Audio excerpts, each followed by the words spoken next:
Hello and welcome to Basic Song Service Drums Lesson 1. Let's get started.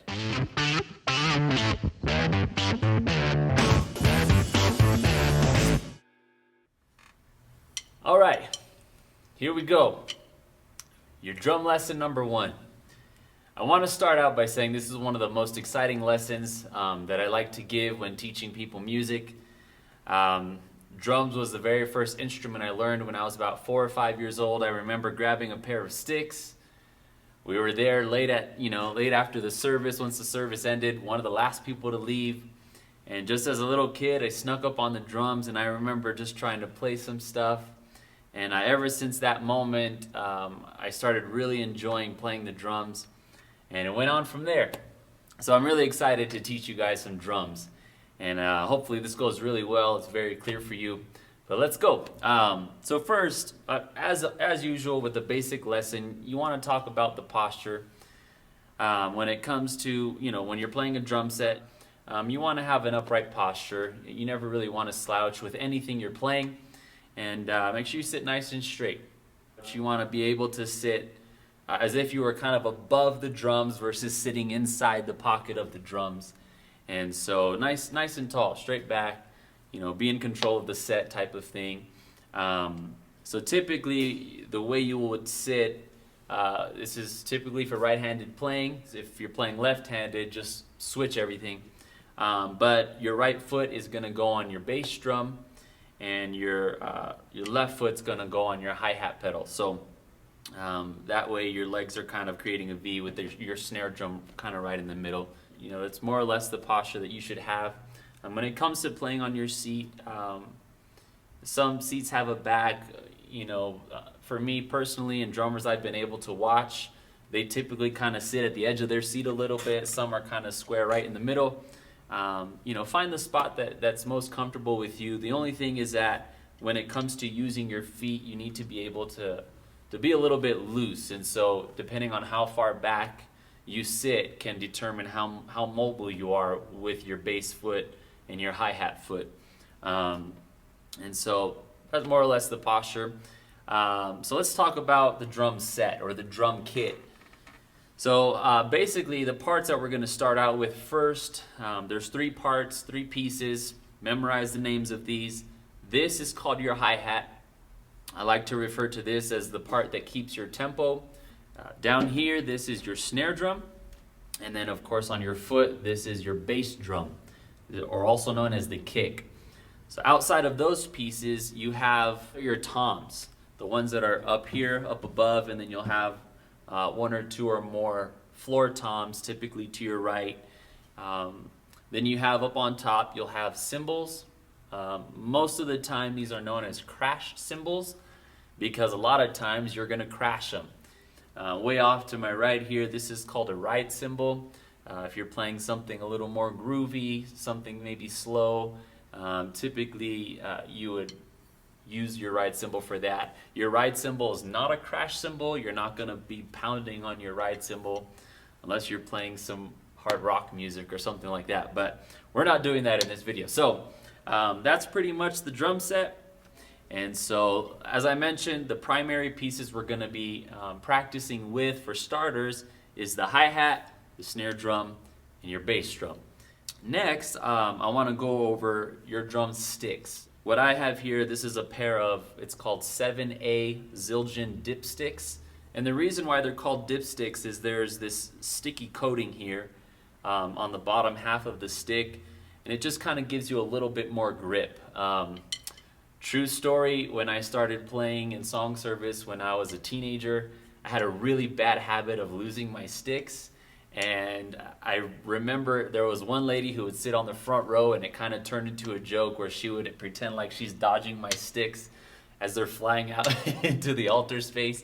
And so I decided I need some sticks that have a little extra grip. And I also needed to work on how I held my sticks, which we'll go over as well. But sticks like this, I highly recommend something light. If you want something with grip, that's fine. If you want to just get a basic cheap pair of sticks, ask your local music shop or wherever you're getting them from, for something light or something for beginners. If you tend to have a heavier arm and these kind of feel too light, then you can go with some heavier type of sticks, and just do your research from there. When it comes to holding your sticks, it's very important. Typically, you want to hold your sticks about 3/4 of the way down from the top, 2/3, whatever you want to call it. But you don't want to hold the sticks in the middle. The sticks need to have power to, the ability to swivel in your hand, as you can see here. And then when it comes to holding the sticks, you'll want to basically pin it with your thumb and your index finger curled around the front of the stick. And then what you want to do with your remaining 3 fingers is you want to basically create a pocket for your drum to kind of bounce around in a little bit. You don't want to have your pocket too wide open, and you don't want to be holding them with a death grip, or where the stick doesn't have any room. The idea when you're playing drums is you want to be able to be kind of loose in a way, where you're in control, but you're allowing your sticks to be manipulated in a way where they can move a little bit faster than if you were in a full death grip control. That creates more of a rigid, it'll wear you out really fast, your forearms will be burning. So I highly recommend, pinching it just, between your thumb, your index finger, and just having kind of a loose pocket with your other 3 fingers. So that way that stick can just kind of bounce around in there. And that's how you hold your sticks. And so you've got your set, you got your posture, you got the way you hold your sticks. And next I just want to go over the purpose of drums in song service music. This is something that is extremely important in maintaining the timing of a song. You are, as a drummer, you are the tempo keeper of the song service. Whether that be a fast song, whether it be kind of a mid-tempo song is what I call it, or whether it be a slow song. Your drums are going to maintain the time. And so one thing I highly encourage is that you get a metronome. You can find one pretty cheap. You can probably download an app somewhere. Something that has a clicking sound that'll help you stay tied to a consistent time. The problem I see with a lot of drummers, both beginner and experienced, is that their timing is all over the place. You want to maintain your tempo as best as possible. One of the bad habits that drummers get into is when they're playing a beat and they go into a fill, typically you speed up when you're coming back into the beat and the song has already gotten a bit faster. And so you want to be careful of that. Just be very aware of your timing. Try to settle in. Sometimes when I'm teaching drummers, I kind of tell them, kind of pull it back like you're in a recliner. You just want to kind of settle into your beat a little bit and work on your timing. With that, why don't we get into playing some stuff? I want to show you guys just a couple of beats. The type of beats that I'm going to be showing you in these videos as we move forward will tie specifically to songs that I've been able to observe in song services. Of course, I observe the Prescott song service quite a bit, whether it be at conference or live streams, things like that, and any other churches that we visit, revivals, special events.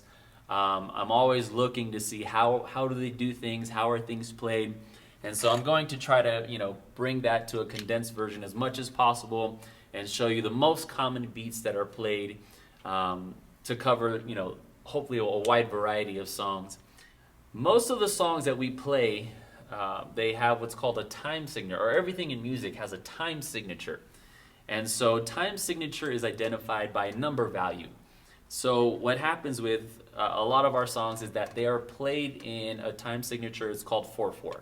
Basically what that means is you get 4 beats per a section of time, also known as a measure. So basically it just sounds like this: 1, 2, 3, 4. 1, 2, 3, 4. 1, 2, 3, 4.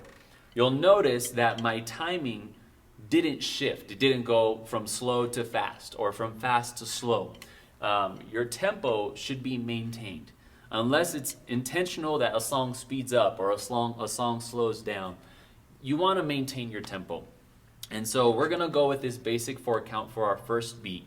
So what we're going to do, very simply, is we're going to tie certain pieces of the drums to that 4 count pattern, all right? And so for this example, your hi-hat's going to be every number in that 4 count. 1, 2, 3, 4. 1, 2, 3, 4. 1, 2, 3, 4. All right? And so then your bass drum is going to only come on 1. All right? Every time you hit 1, say it out loud if you have to. If you feel embarrassed, count the numbers in your head. But your bass drum is going to come on 1. Your snare drum is going to come on 3. All right? So hi-hat is all 4. Bass drum is on 1, only on 1. Snare drum is only on 3. All right? It should sound something like this. 1, 2, 3, 4.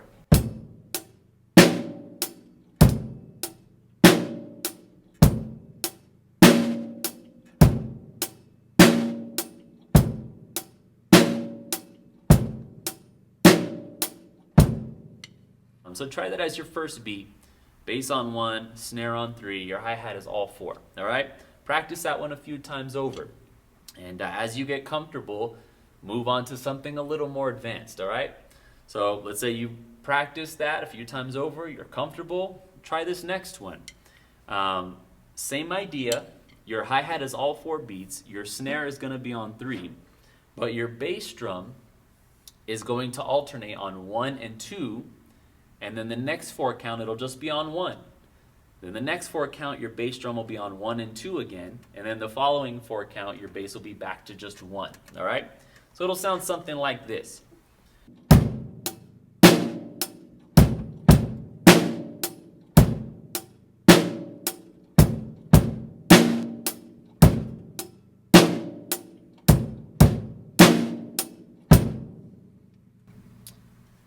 All right, so there you go. 2 basic beats just to get you started.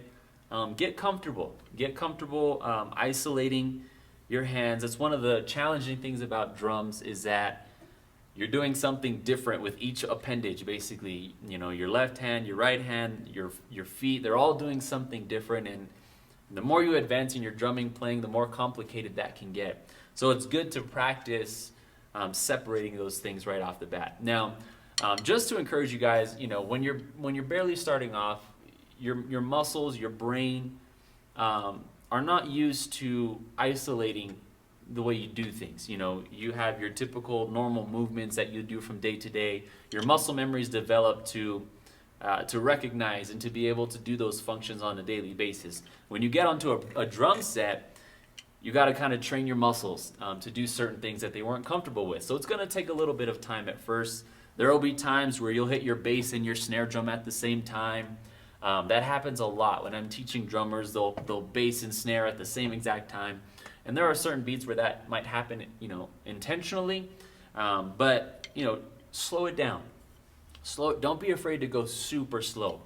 1, 2, 3, 4. 1, 2, 3, 4. Even slower if you have to. That way you can just practice, okay, am I hitting my bass at the right time? Am I hitting my snare at the right time? Am I remembering to keep my hi-hat consistent on 1 through 4? Because that also happens sometimes too, where they're playing and they're so focused on their bass and their snare drum that they'll stop playing with their hi-hat hand. And it makes it sound a little bit empty. And so just some things to focus on. Take your time. Take your time. Practice these beats. These will be included in the lesson as well. Link will be below in the description. Go to the website, all that stuff, you know, just to be able to have those resources and to help you out. I hope that helps you out. You know, I'll be teaching some other patterns, like I said, that'll tie to some of the specific songs. And the next couple of lessons, hopefully we'll be able to actually start playing to some music. You guys can actually start playing some songs. So with that, feel free to like the video. Feel free to subscribe. I thank you guys for watching this video. I do hope it helps your churches. It helps you guys in the long run. Feel free to shoot me an email, worldcfmmusic@gmail.com. Feel free to visit the website, worldcfmmusic.com.